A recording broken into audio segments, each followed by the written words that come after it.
اپنے نبی کو یاد کرنا. میرا خدا رب العالمین ہے, اللہ رب العزت ہے. اور اب آپ کو میں بتاؤں, غوث پاک رضی اللہ تعالیٰ عنہ پر دوسرا حملہ کیا شیطان نے. کہا عبد القادر اتنا پڑھے لکھے ہو تم, اتنا پڑھے لکھے ہو, اگر اتنا پڑھے لکھے نہیں ہوتے تو آج تو میں تم کو گمراہ کر دیتا. آج جو میں نے کہا ہے, اب شیطان اپنی اصلیت پہ آیا. آواز جو آ رہی تھی بادل کے ٹکڑے سے کہ تمہارے لیے عبادت معاف ہے, تمہارے لیے حرام حلال ہے, غوث پاک نے جب جواب دیا تو شیطان کہتا ہے بہت پڑھے لکھے ہو تم, اور اتنا پڑھے لکھے ہو کہ آج تمہارے علم نے بچا لیا تمہیں, ورنہ گمراہ ہو جاتے آج. غوث پاک نے فرمایا ابلیس تو مجھے دوبارہ گمراہ کر رہا ہے, مجھے میرے علم نے نہیں میرے خدا کے فضل نے بچایا. علم تو تیرے پاس بھی تھا, علم تو تیرے پاس اتنا تھا کہ فرشتوں کو پڑھایا کرتا, لیکن تو بچ نہ سکا. اس لیے میرے عزیزوں, ہر گھڑی اس کا وار ہے شیطان کا, ابلیس کا ہمارے اوپر, لیکن کسوٹی ایک ہی اپنی زندگی پر رکھو کہ نبی پاک صلی اللہ تعالیٰ علیہ وسلم کی ذات کے لیے ایسی کسوٹی رکھو کہ ہمارے بزرگوں نے جو ہمیں تعلیم دی ہے, نبی سے ہو جو بیگانہ اسے دل سے جدا کر دے, نبی سے ہو جو بیگانہ اسے دل سے جدا کر دے, پدر مادر برادر جان و مال ان پر پھرا کر دے. یہ ہماری کسوٹی ہو, یہ ہماری زندگی کا معیار ہو. اور بعض لوگ یہ سمجھتے ہیں کہ ہم تو نبی پاک صلی اللہ علیہ وسلم سے بے انتہا محبت کرتے ہیں, اور تھوڑا بھی اگر کوئی دوسری جماعت کا دکھتا ہے جس کے دل میں حضور صلی اللہ تعالیٰ علیہ وسلم سے بغض لگتی ہے تو ہم تو اس سے دور رہتے ہیں. صرف اتنا ہی نہیں ہے, نبی سے ہو جو بیگانہ کا مطلب کیا ہے؟ جو شریعت چھوڑ کر کے بھاگ رہا ہے وہ نبی سے بیگانہ ہی تو ہے. حضور پاک صلی اللہ تعالیٰ علیہ وسلم سے اپنا دامن چھڑانے کی بات کرتا ہے, وہ نبی سے بیگانہ ہے. ایسے کو نہ تم اپنا دوست بناؤ, نہ اپنوں کے صحبت میں اس کو رکھو, اس لیے کہ قیامت کے دن جب پکڑ ہوگی, بروں کی صحبت کی وجہ سے بہت سارے ایسے ہوں گے جو جہنم میں جا رہے ہوں گے. صرف کیوں؟ ان کی دوستی خراب تھی, دوستی برے لوگوں سے تھی. عزیزان گرامی وقار, میں بات کل ملا کر کے یہی عرض کرنا چاہتا ہوں, وہ جو نہ ہو تو کچھ نہ ہو. ہماری زندگی کا سارا دار و مدار مصطفیٰ کریم صلی اللہ علیہ وسلم کی ذات سے ہے, اور نبی پاک صلی اللہ تعالیٰ علیہ وسلم کی محبت دل میں اتنی بساؤ کہ صحابہ کرام رضوان اللہ تعالیٰ علیہ مجمعین نے جیسے ہمیں سکھایا ہے, جیسے ہمیں تعلیم دی ہے. آپ کو پتا ہے, دو چیزیں میں آپ کو بتا دوں گا معیار کیا ہونا چاہیے. دو چیزیں ہیں. ایک صحابی حضرت انس بن نزیر رضی اللہ تعالیٰ عنہ, حضور پاک صلی اللہ تعالیٰ علیہ وسلم کے رازدار صحابہ میں سے ایک ہیں. راز کی باتیں حضور اکرم صلی اللہ علیہ وسلم ان کے ساتھ شیئر کیا کرتے ہیں. یہ وہی صحابی ہیں جو جنگ احد میں ایسے شہید ہوئے کہ ان کی شہادت کی انگلی کے علاوہ ان کے جسم کا کوئی حصہ ہی نہیں ملا, کوئی حصہ نہیں ملا, صرف شہادت کی ایک انگلی ان کی کٹی ہوئی ملی, جس سے ان کی بہن نے دیکھ کر کے پہچانا کہ یہ میرا بھائی انس ہے. وہ صحابی کی بات کر رہا ہوں.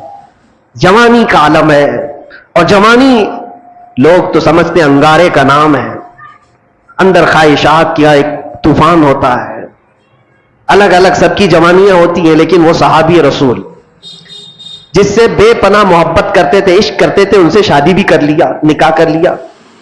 بیوی سے بے حد محبت کرتے تھے, جائز محبت ہے, شادی بھی کر لیا, اور بیوی سے بہت لگاؤ تھا, جس کو کہتے ہیں عشق کے درجے کی محبت ہے. تو بیوی ہے اور بہت زیادہ محبت کرتے, اور وہ بھی محبت کرتی. ایک دن اللہ کے نبی صلی اللہ علیہ وسلم حضرت انس بن نزیر کے گھر تشریف لائے. جب بیٹھے تھے وہ حضرت انس کے ساتھ, مکہ کا ایک قاصد آیا ایک خط لے کر کے. حضور پاک صلی اللہ تعالیٰ علیہ وسلم کے پاس مکہ کے حالات بتاتے ہوئے قاصد نے خط دیا. حضور صلی اللہ علیہ وسلم نے انس بن نزیر سے کہا پڑھو خط میں کیا ہے, سناؤ. انس بن نزیر نے پڑھ کر کے سنایا. اس میں مکہ والے جنگوں کی جو تیاریاں کر رہے ہیں اس کے سارے معاملات لکھے ہوئے تھے کہ مکہ والے مدینے کے اوپر اٹیک کرنا چاہتے, حملہ کرنا چاہتے, اور یہ سارے حالات اس خط میں راز کے طور پر تھے. نبی پاک صلی اللہ تعالیٰ علیہ وسلم نے فرمایا بند کرو انس, یہ تیرے اور میرے بیچ میں راز ہے, کسی کو پتہ نہیں چلنا چاہیے, اس کو سنبھال کے رکھو. حضرت انس نے کہا جیسا حکم سرکار کا. حضور پاک صلی اللہ تعالیٰ علیہ وسلم گھر سے نکل کر کے باہر تشریف لے گئے. ابھی باہر گئے تھے کہ انس بن نزیر کی بیوی اندر سے آئی, جس سے بے حد محبت کرتے تھے آپ, بہت عشق کرتے تھے. آئی, کہا انس حضور پاک صلی اللہ تعالیٰ علیہ وسلم تشریف لائے تھے, کچھ راز کی باتیں ہو رہی تھی, مجھے بھی تو بتاؤ کیا بات ہوئی. انس بن نزیر نے کہا تیری محبت تیرا عشق اپنی جگہ پر، وہ میرے اور نبی پاک کے درمیان کی بات ہے، وہ نہیں بتایا جا سکتا۔ کتنا بھی عشق ہو، کتنی بھی محبت ہو تو بیوی ہے۔ حضور پاک صلی اللہ تعالی علیہ وسلم اور میرے بیچ جو معاملات ہیں اس کو میں نہیں بتا سکتا۔ بیوی نے کہا کیا مجھ پر اعتبار نہیں کرتے ہیں؟ کہا پورا اعتبار ہے، یقین بھی ہے، لیکن حضور پاک کے حکم سے بڑھ کر میرے لیے کائنات میں کوئی چیز ہی نہیں۔ بیوی نے ہنس کر کے کیا کہا، چلو نہیں بتاتے کوئی بات نہیں، میں نے سن لیا ہے دیوار کے پیچھے سے، سن لیا ہے میں نے کیا بات ہوئی ہے۔ کہا کیا بات ہوئی؟ کہا وہی تو مکہ والے جنگوں کی تیاریاں کر رہے ہیں، وہ ختم یہ چیز آئی ہے۔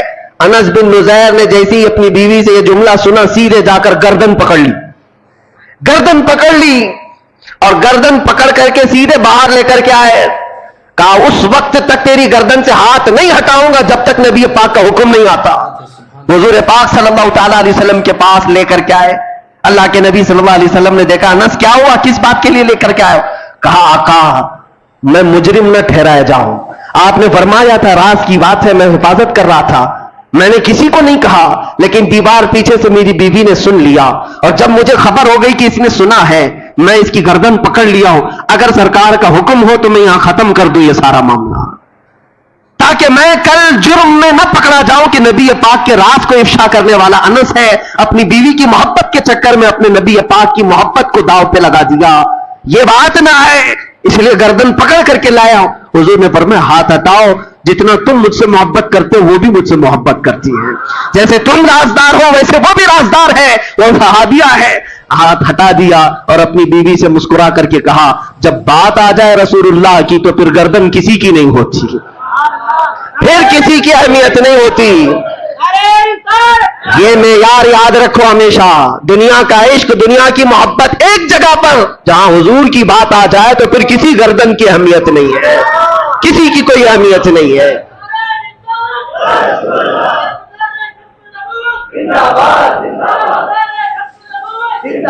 یہی معیار صحابہ نے ہمیں دیا تھا، یہی معیار۔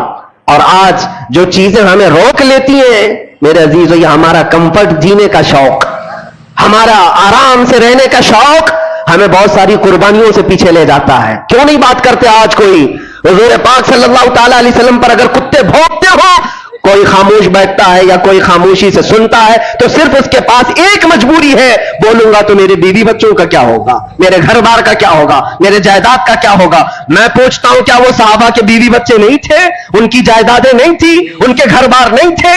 عزیزان گرامی وقار، ان کے تو ایسے تھے جن سے وہ کمال درجے عشق کرتے، محبت کرتے، لیکن جب حضور کی بات آتی تو کہتے کل جہاں ایک طرف، میرے مصطفیٰ کی محبت الگ ہے، اس کا مقام الگ ہے۔ حضور اکرم صلی اللہ تعالی علیہ وسلم سے یہی درجہ عشق ہمیں صحابہ نے دیا۔ اگر وہ چیز معاشرے میں آ جائے میرے عزیزوں، پھر تمہیں کوئی بٹھا نہیں سکے گا، کوئی تمہیں جھکا نہیں سکے گا۔ آج مجھے اس بات کا احساس ہے کہ میں جو باتیں کرتا ہوں اس سے لوگوں کو تکلیف کیوں ہے۔ بہت سارے خطیب ہیں، بہت سارے مقرر ہیں، مجھے ایک صاحب نے کہا تھا کہ آپ صرف مقرر نہیں ہیں، آپ صرف خطیب نہیں ہیں، ہمیں یہ دیکھنا پڑتا ہے کہ لوگوں کے اندر انفلوئنس کتنا رکھتا ہے، لوگوں کے اندر اپنا اثر کتنا رکھتا ہے۔ اور ہم نے بتایا اثر کیا یہ زبان کی وجہ سے ہوتا ہے؟ زبان تو ہزاروں کے پاس ہے، نہیں، اثر یہ صرف اور صرف محبت مصطفیٰ کی وجہ سے ہوتا ہے۔ اور جہاں بندہ یہ احساس کر لے جاتا ہے میری ذمہ داری ہے، میں نبی کا ہوں اور میری ذمہ داری ہے، میرے عزیزوں، پھر کسی خطیب اور مقرر کی بھی اسے ضرورت نہیں پیش آتی۔ وہ صحابہ اکرام رضوان اللہ تعالی علیہم اجمعین کو قربانیاں دینے کے لیے کسی نے اکسایا تھا، کسی نے ابھارا تھا؟ کیسے؟ وہ صحابیہ کی بات جب میں یاد کرتا ہوں تو رونگٹے کھڑے ہو جاتے ہیں۔ جنگ کے میدان کے بعد آتی ہے حضور کی بارگاہ میں، کہتی ہے سنا ہے میرا جوان بیٹا شہید ہو گیا، اگر آپ حکم دیں تو میں اپنے بیٹے کی لاش دیکھوں۔ یا خبر آ جائے کسی کے مرنے کی تو کیا حالت ہوگی، لیکن ایک ماں ہے حضور سے اجازت لے کر آتی ہے، اگر حکم دیں تو میں اپنے جوان بیٹے کو دیکھوں۔ حضور نے فرمایا دیکھ سکتی ہو، جاؤ۔ میدان میں لاشیں ہیں، اس میں ایک جوان بیٹا خون میں لت پت، اس بوڑھی خاتون کا نیچے ہے، لاش کو اٹھایا، کپڑے ہٹایا، جبہ ہٹا کر کے پیٹھ کو دیکھا، پھر بوسہ لیا اور سجدہ کیا۔ جو صحابہ کھڑے تھے پوچھتے اماں جانی کیا کر رہی ہو؟